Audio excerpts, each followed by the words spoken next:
The red and blue lights splashed against the alley walls as police sirens wailed in the distance. Imani's chest pounded, but not from fear of what she had done, because she hadn't done anything. She stood frozen, her wrists yanked roughly behind her as cold steel handcuffs clicked shut. "Miss, you're under arrest for fraud and embezzlement," the officer barked. Her eyes darted to Jisoo, standing just a few feet away. His hands trembled, his lips parted, but no words came. Imani searched his face desperately, silently begging him to speak, to tell the truth. "Tell them, Jisoo," she cried, her voice breaking. "Tell them it wasn't me." But Jisoo's jaw tightened. His mother, Mrs. Choi, stood behind him with calculating eyes, her hand gripping his arm like iron. He couldn't move, and he couldn't breathe. The officer shoved Imani toward the police car, and the crowd whispered, their stares burning her skin. She stumbled, tears blurring her vision, but she lifted her chin. If this was love, then she would bear it. As the car door slammed, Jisoo finally whispered, so softly only he could hear himself, "I'm sorry." Imani's heart shattered. The engine roared to life, taking her away, her dreams, her freedom, her trust, while Jisoo stood motionless, a coward in the shadows. The clang of the prison gates echoed like a death sentence. Imani flinched as the heavy metal slammed shut behind her, sealing her fate. The stench of damp concrete and sweat filled her nose, but it was nothing compared to the hollow ache in her chest. A guard shoved a folded uniform into her arms. "Change, cell 14. She obeyed silently, her mind replaying the moment in the alley. Jisoo's eyes, the way they looked at her, but didn't fight for her, the way he let his mother's grip silence him. In the dim cell, she sat on the thin mattress, pulling her knees to her chest. The cold seeped through her bones, but her heart clung to one thing: love. "He'll come for me," she told herself. Jisoo promised he'd never leave. Days blurred into weeks. Imani worked in the laundry room, folding uniforms until her fingers cracked. At night, she scribbled letters to Jisoo on scraps of paper she couldn't send, pouring out her love, her pain, her hope. But every visiting day, her eyes scanned the crowd. Every time, his face wasn't there. Until one evening, a guard stopped at her cell. "You've got a visitor." Imani's heart leapt. She smoothed her wrinkled uniform, whispering a prayer. The door creaked open, and she rushed to the glass divider. But it wasn't Jisoo. It was his mother. Mrs. Choi's smile was cold as winter. "Still waiting for my son? Poor girl. You don't realize yet you were nothing but a pawn." Imani's breath caught. Her trembling hand pressed against the cold divider glass. Why are you here?" she whispered, though the bitterness in her throat nearly choked her. Mrs. Choi leaned forward, her diamond earrings glinting under the harsh prison lights. "Because you need to understand, child. My son Jisoo was never meant for you. You were convenient and disposable." The words stabbed like knives, but Imani's stubborn heart clung to hope. "You're lying. Jisoo loves me," he said. "Love," Mrs. Choi laughed, sharp and cruel.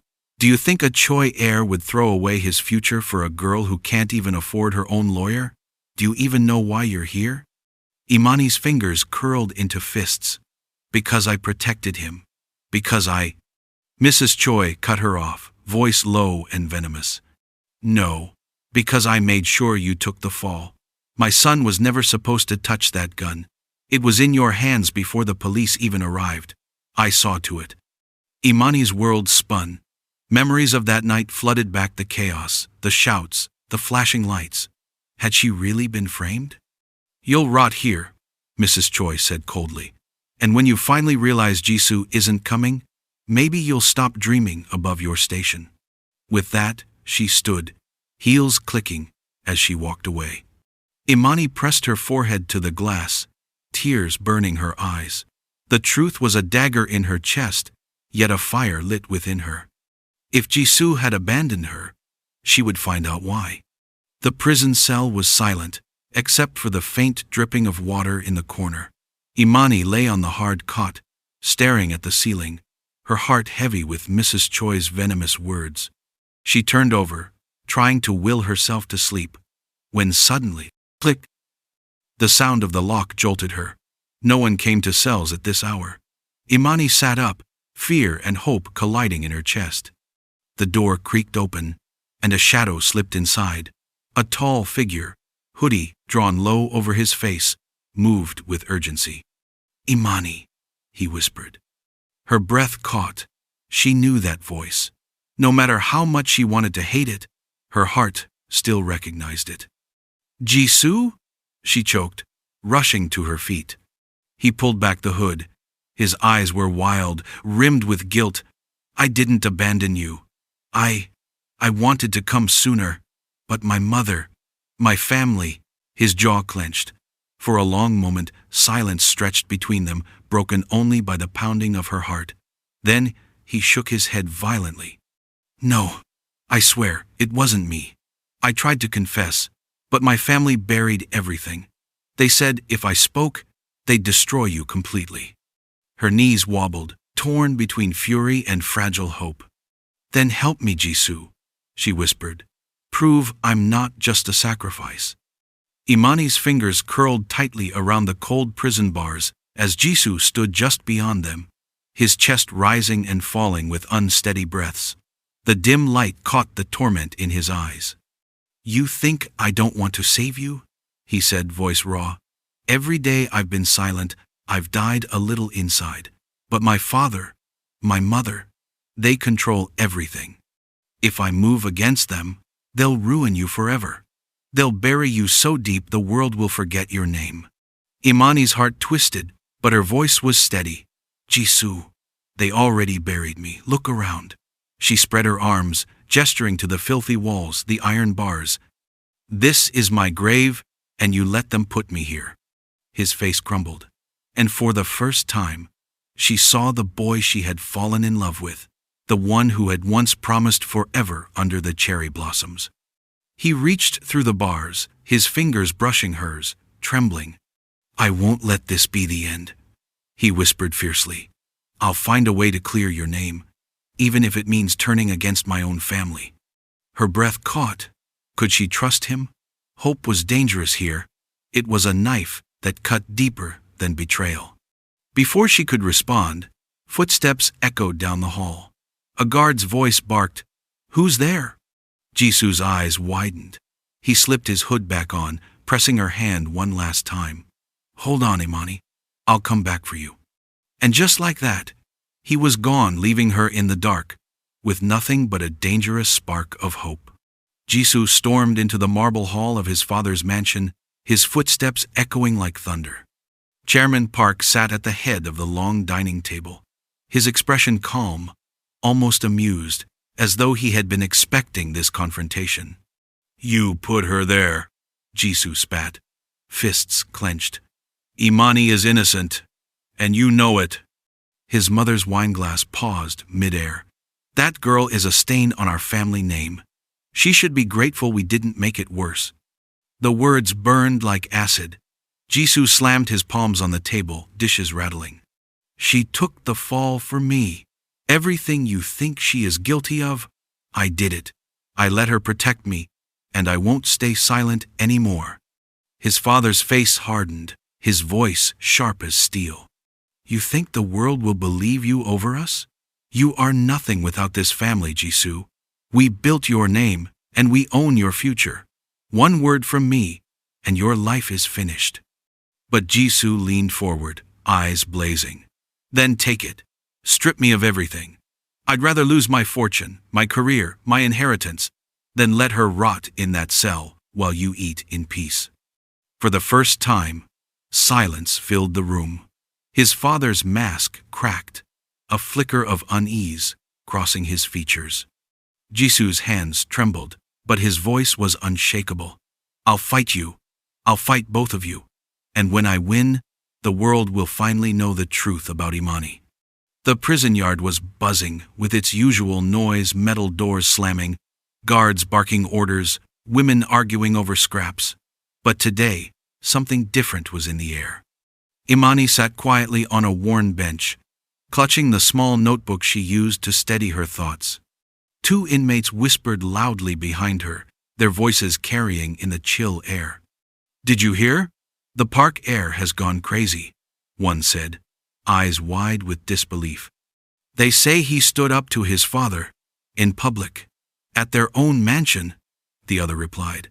"He's threatening to bring everything down for some girl." Imani's heart skipped. Her grip tightened on the notebook. They couldn't be talking about her, could they? Another woman, passing by, added with a scoff, "All that for a prisoner? If that's true, she must mean more to him than we think." Imani forced herself to stay calm, but her mind was racing. Could Jisoo really be defying his family? He had promised once, in a whisper through the glass during visitation, that he'd never abandon her. But promises were fragile things. Hope had almost died in her chest months ago. Now, with every word floating around the yard, it sparked again, faint, dangerous, and impossible to ignore. As the guard called for lockup, Imani looked up at the steel sky above the yard. If Jisoo was truly fighting for her, then this prison might not be her ending. It might be the very beginning of something far greater. The grand hall of the Park family's corporate headquarters shimmered with glass and steel. Reporters crowded in, cameras flashing like lightning storms. Everyone had gathered for Chairman Park's announcement about his son's future. Jisoo stood on the stage beside his father, his face expressionless, but his fists clenched behind his back. Chairman Park's voice thundered through the microphone. "Today, my son Jisoo is officially engaged to Mina, daughter of the Lee conglomerate. This union will secure—" Stop. Gasps rippled through the room. Jisoo had stepped forward, snatching the microphone. His father's face turned crimson. "I will not marry Mina," Jisoo declared, his voice steady but burning with rage. "You can take my inheritance, my name, everything, but I will not betray the woman who risked everything for me, Imani." The crowd exploded with shocked murmurs. Reporters lunged forward, microphones outstretched. Mina's smile froze into fury. Chairman Park's cane slammed against the marble floor. "You fool," the chairman hissed, low but venomous. "That girl is rotting in prison because of you. She will ruin you." But Jisoo didn't flinch. "No, father. What ruined me was watching her walk into that courtroom while I stayed silent. Not anymore." The cameras caught every word, every crack in the Park family's flawless image. The news spread within minutes. Park heir rejects arranged marriage for imprisoned girlfriend. Back in her cell, Imani sat frozen as whispers raced through the halls. For the first time in months, tears of hope spilled from her eyes. Imani's name was suddenly everywhere. News stations ran clips of Jisoo defying his father. Social media overflowed with her photo, and gossip sites labeled her the girl who stole the heir's heart. But fame in Korea was cruel, and the attention brought venom as much as sympathy. Inside the prison, guards whispered about her. Some inmates looked at her with admiration, others with jealousy. Still, she kept her head down, clutching the memory of Jisoo's words. Then, one evening, a lawyer in a sharp gray suit appeared at her cell. His words were cold, rehearsed. "Miss Imani, the Park family has filed new charges against you. Fraud and manipulation. They claim you seduced Jisoo for money." Her stomach dropped. "That's a lie," she whispered, her hands trembling. The lawyer only shrugged. "The Parks don't lose battles. If you don't cooperate, you could spend the rest of your life here." Imani felt the walls closing in. The Parks weren't satisfied with locking her up. They wanted to erase her completely. Meanwhile, Jisoo stormed into his father's study, slamming documents onto the mahogany desk. "You're destroying her life.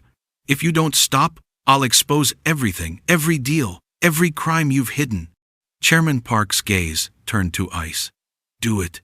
But if you move against me," she'll never see freedom again. The air grew suffocating. Both men knew the war had begun, and Imani was the one caught in the crossfire. The courtroom buzzed with whispers as Imani was led in, chains rattling at her wrists. She kept her chin high, though her heart pounded like thunder. Across the room sat Chairman Park, cold and unyielding, his lawyers stacked with files meant to bury her forever. But when the judge called the case, the doors burst open. Jisoo strode in holding a thick folder. Cameras flashed, reporters surged, and the judge's gavel struck for silence. "Your Honor," Jisoo said, his voice steady but fierce, "I have evidence that proves Imani's innocence and exposes my father's corruption." Gasps rippled through the crowd. Jisoo handed the folder to the court clerk. Inside were contracts, bank statements, and hidden recordings. Documents Chairman Park thought he'd buried. The judge scanned the pages, his brows knitting tighter with each sheet. Finally, he slammed the file shut. "These charges against Miss Imani are false. She is free to go." As for Chairman Park, his voice rang like a verdict of destiny. He will face investigation for fraud, bribery, and obstruction of justice. The room erupted, reporters shouted, flashes blinded, and guards surrounded Chairman Park. For the first time, the Titan looked small and defeated. Imani's chains were unlocked, clattering to the floor. She stumbled forward, and Jisoo caught her in his arms. "You're free now," he whispered, his eyes glistening. Tears streamed down her face as she clutched him. "I never stopped believing in you." The doors of the courtroom opened to a flood of light. Together, hand in hand, they stepped out not as prisoner and heir, but as two souls who had defied power, endured love's trials, and finally won. The moral lesson of this story is that true love is proven in sacrifice. But real strength comes from standing for justice, even when it means going against power and fear.